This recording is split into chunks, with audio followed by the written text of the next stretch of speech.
Alright, Comic Book Clicks of Sheffield. Thanks for joining me again. And yes, that's right, we have a new feature this week.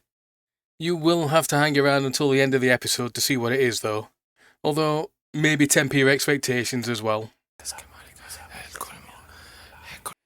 Look, I'm looking forward to it as well. It just might not be everyone's cup of tea, that's all.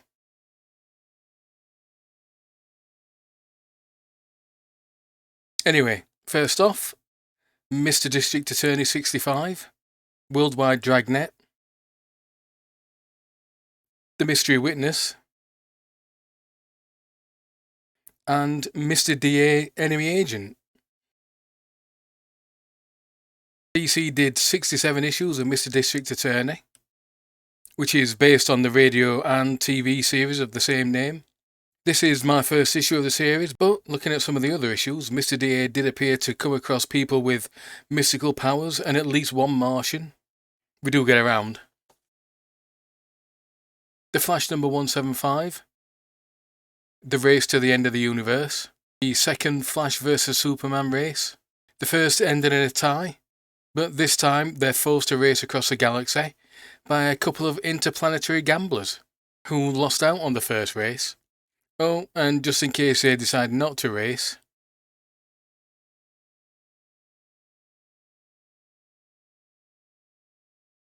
the rest of the Justice League are rendered helpless as well. After overcoming one or two obstacles though, they do get to finish the race.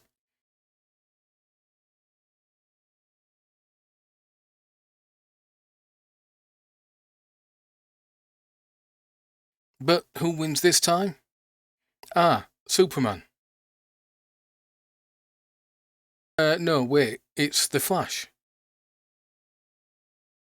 Also, as it turns out, the two alien gamblers are Reverse Flash and Abracadabra. So who did really win the race? Wow, what a cop-out. Although, it was some years later when we got conclusive evidence on who would win. Can Superman outrun the Flash? Sure, why not? Action Comics 317, Superman's Rainbow Face. Superman gets exposed to red K, which causes his face to change colour depending on his mood. Yellow with fear, red with embarrassment, white with shock, green with envy, purple with rage, and blue from sadness. The story does end up with Superman donning blackface though, so the less said about that the better. This story is also the inspiration behind mood lighting. There's also a Supergirl story called The Great Supergirl Double Cross.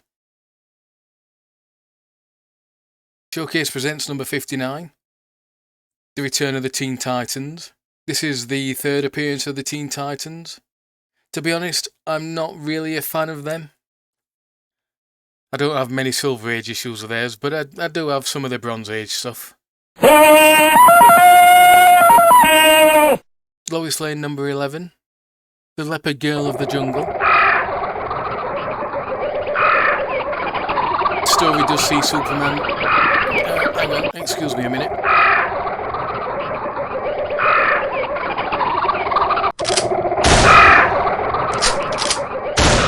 There we go. This story does see Superman punch out a couple of gorillas. Oh, and it is an amnesia story as well. We also get The Tricks of Lois Lane and Lois Lane's Super Perfume. And lastly, it's time for our new feature. We already have our regular feature, which is Cover of the Month, and occasional features with our Repintaculars and Digestaculars. But this week we start another new monthly feature as well. A bit of a warning though, this will feature modern comics. It's presented by my ever-faithful assistant editor, and we're calling this feature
So, there you go. And we hope you like our new feature. I mean, it's kind of tough if you don't, because it's staying. But we'll have another As They Read This for you next month. And that's it for this week. Once again, thanks for watching.